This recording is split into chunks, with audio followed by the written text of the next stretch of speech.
আমার এলাকা হয়ে মাদক পাচার হয়, তো এই মাদক পাচার বন্ধে বেশি আমি ভূমিকা রাখতে চাই। সাধারণত দেখা যায় রাজনৈতিক ব্যক্তিরা এদেরকে শেল্টার দেয় এবং আমাদের যে তরুণ নেতৃত্ব আমরা এইগুলার বিপক্ষে। এবং আরেকটা বড় সমস্যা হচ্ছে অনলাইন জুয়া। এই অনলাইন জুয়াটা তৈরি হয় সাধারণত বেকারত্বের কারণে। আমাদের সিলেট ৬ আসনে অনেক মেধাবী তরুণদের জন্ম হয়েছে এবং তারা বিভিন্ন জায়গায় ভালো ভালো ভূমিকা রাখছে।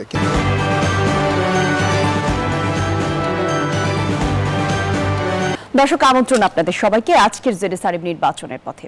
ত্রয়োদশ জাতীয় সংসদ নির্বাচনকে কেন্দ্র করে প্রতিদিনই বিভিন্ন জেলার ভোটার এবং প্রার্থীদের খবরাখবর জানানোর জন্যই আমাদের এই আয়োজন। আর এই আয়োজনে আপনাদের সঙ্গে প্রতিদিন আমরা থাকি। আজকে রয়েছে আমি জান্নাতুল কলি। একটি করে জেলা এবং তার সকল সংসদীয় আসনের খবরাখবরই আপনাদেরকে জানানোর চেষ্টা করি। এবং তারই ধারাবাহিকতায় দর্শক, আজকে আমরা যেতে চাই সিলেটে। সিলেটের খবর আমরা জানবো। তার আগে আমাদের সাথে আমাদের সহকর্মী নাজাত আহমেদ পুরো কায়স্থ যোগ দিবেন সিলেট থেকে সরাসরি কিছু তথ্য জানবার জন্য। তার সঙ্গে একবার আলাপ করে নিব। নাজাত, শুনতে পাচ্ছেন নিশ্চয়ই? আপনি থাকুন আমাদের সঙ্গে। একটা প্রতিবেদন দেখব আমরা, আপনারই বানানো। তারপর আসলে আমরা পুরো খবরে যাব। যেমনটা বলছিলাম দর্শক, খনিজ সম্পদে ভরপুর সিলেটের আগ্রাসন হচ্ছে জনপদ। আর এই হিসেবে গোপালগঞ্জ, বিয়ানীবাজার এই সব কিছুই কিন্তু বেশ গুরুত্বপূর্ণ। একই সাথে এই সবগুলো জেলা নিয়েই কিন্তু সিলেটের ৬ সংসদীয় আসন। আর সিলেটের জেলা শহরের সঙ্গে বিকল্প সড়কের অভাবে দীর্ঘদিন ধরেই চরম ভোগান্তি তো আছেই। আর সেই ভোগান্তিগুলোর নিরসনের জন্যই আসলে মানুষ তাদের প্রার্থী বাছাই করতে চায়। আর দেশের জ্বালানি খাতেও গুরুত্বপূর্ণ অবদান আছে সিলেটের। আর সেই জায়গাতে যে গ্যাস ব্যবহার সব কিছু মিলেই সেখানকার বাসিন্দারা এখনও পুরো সুবিধা আসলে পান না।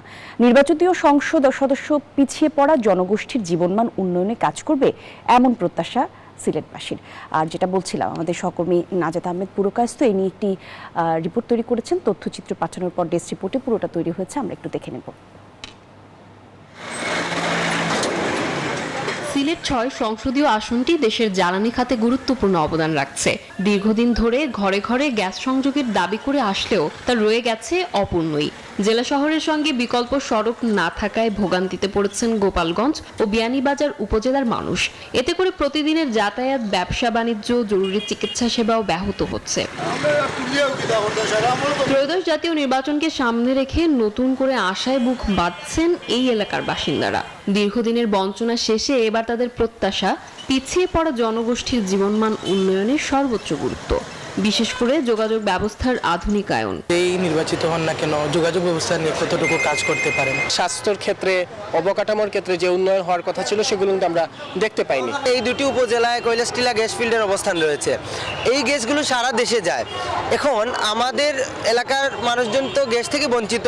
৫ অগাস্ট আওয়ামী সরকারের পতনের পর থেকে বিএনপি, জামায়াত সহ অন্যান্য দলের প্রার্থী সরব নির্বাচনী আলাপ আলোচনায় এই অঞ্চলের সমস্যাগুলো চিহ্নিত করে সেগুলো নিয়ে কাজ করার কথা বলছেন সম্ভাব্য ও মনোনীত প্রার্থীরা। দীর্ঘদিনের যে জঞ্জাল, এই জঞ্জালটুকু অপসারণ করতে হলে একজন জনদরদী এবং প্রপার জনপ্রতিনিধি, যাদেরকে মানুষ কাছে পাবে সবসময়, যারা মানুষ তাদের কাছে যেতে পারবে, যে ডাক দিলেই যে জনপ্রতিনিধিকে তারা পাবে, এই ধরনের একজন জনপ্রতিনিধি আমাদের প্রয়োজন। তরুণ প্রজন্ম এখন যথেষ্ট শিক্ষিত, সচেতন এবং নিজের ভালো বুঝতে পারে, সমাজের এবং নিজের দেশের ভালো বুঝতে পারে। এবং আমার বিশ্বাস আছে তারা তাদের নিজেদের নেতৃত্ব হিসেবে একজন যোগ্য প্রার্থীকে, সব থেকে যোগ্য দলটাকে বেছে নেবে। বাঁধ নির্মাণের জন্য এবং নদী খনন, হাওর এবং খালগুলো ডেজার্ট করার জন্য যে সরকারি উদ্যোগ, সেখানে নাই বললেই চলে। এগুলো নিয়ে আমি কাজ করছি। দেখা যাক, যদি আল্লাহ জনগণ সমর্থন দিয়ে আল্লাহ কবুল করেন, আমি এটা নিয়ে ফাইনালি ভূমিকা রাখব। বর্তমানে আসনটিতে মোট ভোটার 4,89,449 জন, যাদের মধ্যে পুরুষ ভোটার 2,48,208 ও নারী ভোটার 2,41,241 জন। Desk report, news 24।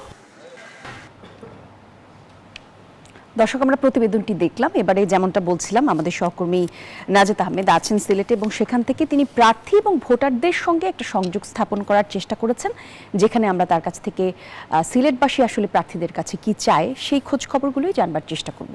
আরও একবার যুক্ত হবার চেষ্টা করি আমরা। নিশ্চয়ই শুনতে পাচ্ছেন আমাদের সঙ্গে আমাদের সহকর্মী নাজাত আহমেদ আছেন। নাজাত, একটু জানাবেন প্রার্থীরা আসলে সিলেটকে কি কি দিতে চান, তারা কি বলছেন, ভোটারদের প্রত্যাশা এবং প্রার্থীদের সংযোগটা কতখানি সম্পন্ন হয়েছে এর মধ্যে?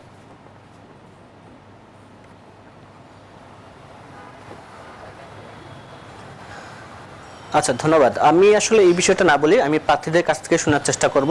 আসলে সিলেট 6 সংসদীয় যে আসনটি আছে, খনিজ সম্পদ সমৃদ্ধ, এবং এই আসনটি কিন্তু অনগ্রসর জনপদ হিসাবেই পরিচিত। আমি যদি প্রথমে আমার ডান দিকে কথা বলার চেষ্টা করি, আমার ডান দিকে আছেন অ্যাডভোকেট জাহিদুর রহমান, সিলেট বিভাগীয় সমন্বয়ক, কেন্দ্রীয় কার্যকরী সদস্য ও যুক্তরাজ্য প্রবাসী অধিকার পরিষদের সহ-সভাপতি, বাংলাদেশ গণ অধিকার পরিষদ। আমি একটু তার কাছে জানার চেষ্টা করব এই 6 আসন নিয়ে উনি আসলে কি চিন্তা করছেন এবং কোন কোন দিকে উন্নয়নে উনি গুরুত্ব দিবেন, একটু যদি বলতেন আমাদের। আসসালামু আলাইকুম সম্মানিত দেশী মণ্ডলী, সর্বপ্রথম আমি আমাদের আজকে বুদ্ধিজীবী শহীদ দিবস সবার শ্রদ্ধা এবং সবার জন্য মাগফিরাতের দোয়া কামনায় আরম্ভ করছি। আমাদের মূল লক্ষ্য জ্ঞানী এবং গোলাপগঞ্জ নিয়ে একটি ন্যায়ভিত্তিক এবং অন্তর্বর্তী গোলাপগঞ্জ বিয়ানীবাজার গঠন, যেখানে প্রতিটি পরিবারে, প্রতি ঘরে, প্রতি গ্রামে উন্নয়ন পৌঁছিবে। এখানে কোনো প্রকার সামাজিক অবস্থান, রাজনৈতিক অবস্থান অথবা অর্থনৈতিক অবস্থানে কোনো বৈষম্যতা থাকবে না, এবং একটি জনবান্ধব শাসন ব্যবস্থা যেন প্রত্যেক ক্ষেত্রে জবাবদিহিতা থাকবে সবাই। আমাদের যে মূল কিছু সমস্যা আছে, যেমন নদী ভাঙ্গন, এটা কিন্তু একটু দীর্ঘমেয়াদী সমস্যা, এটা সমাধান করতে সময় লাগবে, কিন্তু ইনশাল্লাহ এটার কাজ আমরা আরম্ভ করব। আমাদের দীর্ঘদিনের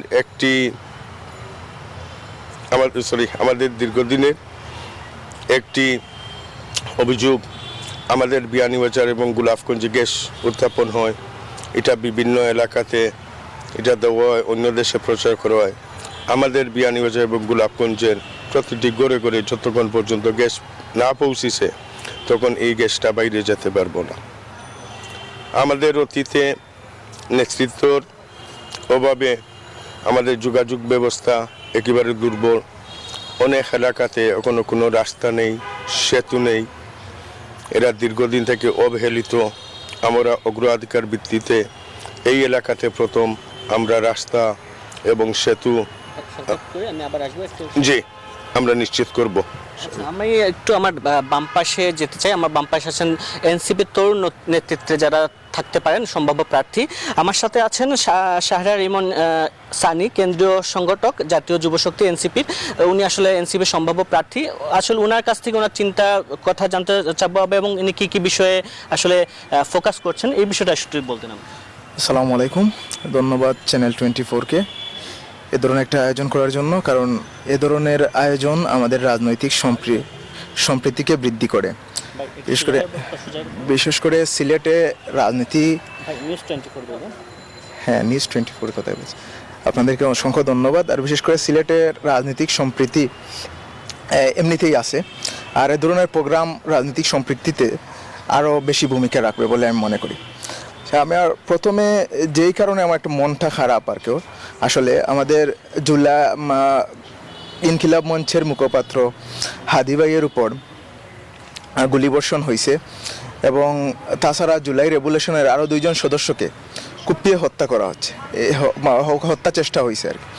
তো এই চেষ্টাতে আমরা আইন শৃঙ্খলার যে অবনতি, এটা নিয়ে আমরা সন্দিহান। এমনকি আমরা যারা তরুণ রাজনীতিবিদ আছি, আমরা যারা প্রার্থী আছি, আমাদের নিজের নিরাপত্তা নিয়েও সন্দিহান, এবং সামনের ইলেকশন নিয়ে অনেক বেশি চিন্তিত। তাছাড়া আমার আসন নিয়ে আমার যে পরিকল্পনা, আমার আসনটা আপনারা জানেন সিলেটের প্রায় সব জায়গায় বর্ডার, তো এর বাইরে আমার আসনও না, আমার আসনও একটা বর্ডার ভিত্তিক এলাকা। তো এই এলাকায় যেটা হয়, বেশিরভাগ মাদকের যেই আস্তানাটা তৈরি হয়, বিশেষ করে জকিগঞ্জ থেকে আমার এলাকা হয়ে মাদক পাচার হয়। তো এই মাদক পাচার বন্ধে বেশি আমি ভূমিকা রাখতে চাই। সাধারণত দেখা যায় রাজনৈতিক ব্যক্তিরা এদেরকে শেল্টার দেয়, এবং আমাদের যে তরুণ নেতৃত্ব, আমরা এইগুলার বিপক্ষে। এবং আরেকটা বড় সমস্যা হচ্ছে অনলাইন জুয়া। এই অনলাইন জুয়াটা তৈরি হয় সাধারণত বেকারত্বের কারণে। আমাদের সিলেট 6 আসনে অনেক মেধাবী তরুণদের জন্ম হয়েছে এবং তারা বিভিন্ন জায়গায় ভালো ভালো ভূমিকা রাখছে, কিন্তু নিজের এলাকায় কাজ করার মতো এমন কর্মসংস্থান সৃষ্টি আমরা করতে পারি নাই বিগত বছরে। ধন্যবাদ। আমরা শুনছিলাম আসলে দুই প্রার্থীর কথা। আসলে আমরা আবারও তাদের কথা শুনবো। এই মুহূর্তে আমরা আবার স্টুডিওতে যেতে চাই। স্টুডিওতে আমাদের সহকর্মী অপেক্ষা করছেন। জি, অনেক ধন্যবাদ আপনাকে নাজাত। আমরা আরও নিশ্চয়ই এই বিষয়ে কিছু কথা শুনবো এবং প্রার্থীদেরও যেই প্রত্যাশা বা ভোটারদের প্রত্যাশার প্রার্থীদের যেই ইচ্ছে আছে ভোটারদের জন্য কাজগুলো করবার, সেই কথাগুলি আরও বিস্তারিত শুনতে চাই। তবে যেটা আসলে বলছিলাম, জেডএসআরএম নির্বাচনের পথে আমাদেরকে একটা ছোট্ট বিরতি নিতে হবে। বিরতির পর আবার এই আলোচনায় আমরা ফিরছি, আমাদের সঙ্গেই থাকুন। দর্শক, আমন্ত্রণ আপনাদের সবাইকে জেডএসআরএম নির্বাচনের পথে। বিরতিতে যাবার আগে বলছিলাম গোলাপগঞ্জ এবং বিয়ানীবাজার এই দুই জায়গা নিয়ে গঠিত সিলেটের 6 আসন এবং সেখানকার প্রার্থীদেরকে সাথে করে নিয়ে আমাদের সহকর্মী নাজাত আহমেদ আমাদের সঙ্গে সরাসরি যুক্ত আছেন সিলেট থেকেই। আমরা তার কাছে আরও একবার ফিরে যাব। যে আলোচনায় ছিলাম আসলে নাজাত, আমরা শুনছিলাম যে প্রার্থীরা কি প্রত্যাশার কথা শোনাচ্ছেন, ভোটারদের দিক সাথেও নিশ্চয়ই আপনার কথা হয়েছে। সেই জায়গা থেকে ভোটারদের হয়ে জানতে চেয়েছেন কিনা যে ভোটারদের সকল চাওয়া বা প্রত্যাশা তারা পূরণ করতে পারবেন কিনা?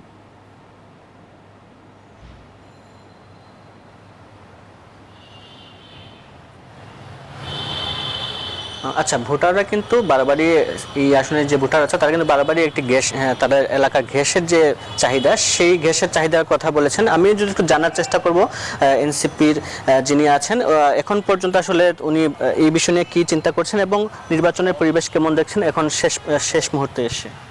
আচ্ছা, গ্যাসের যে বিষয়টা আপনারা জানেন, আমাদের এইখান থেকে গোলাপগঞ্জ বিয়ানীবাজার থেকে সারা পুরো বাংলাদেশে গ্যাস সাপ্লাই হয়। তো এটা আমি না, যে কোনো ক্যান্ডিডেটই যদি ক্ষমতায় যায় আমার মনে হয় এই গ্যাস নিয়ে সর্বোচ্চ চেষ্টা করবে। আর আমার তো চেষ্টা থাকবেই যে গ্যাসের আগে আমার আসনের মানুষগুলো যাতে গ্যাস পায়, তারপর সেটা বাইরে যায়।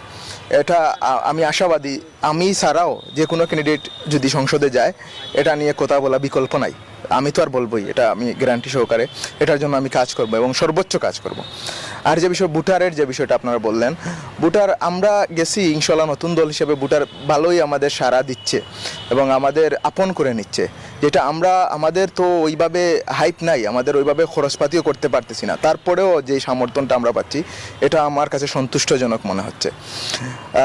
তারপরে আমি আরও কার্যক্রম চালিয়ে যাই, আমাদের কথা ভোটাররা শুনুক, মানুষ শুনুক, বুঝুক, আমাদের ইনশাল্লাহ আমাদেরকে ভোট দিবে এবং এনসিপি একটা ভালো, এই আসনে এনসিপি একটা ভালো রেজাল্ট নিয়ে আসবে ইনশাল্লাহ। আচ্ছা, আমি যদি একটু আমার ডান পাশে ওনার কাছ থেকে শুনতে চাই, গণ অধিকার পরিষদের যিনি প্রার্থী আছেন, আসলে এই এলাকায় অনেকগুলো সমস্যা আছে, চিহ্নিত করছেন কিনা আপনারা এবং নির্বাচনের পরিবেশ কেমন দেখছেন শেষ মুহূর্তে এসে এবং কী ধরনের নির্বাচন আশা করছেন?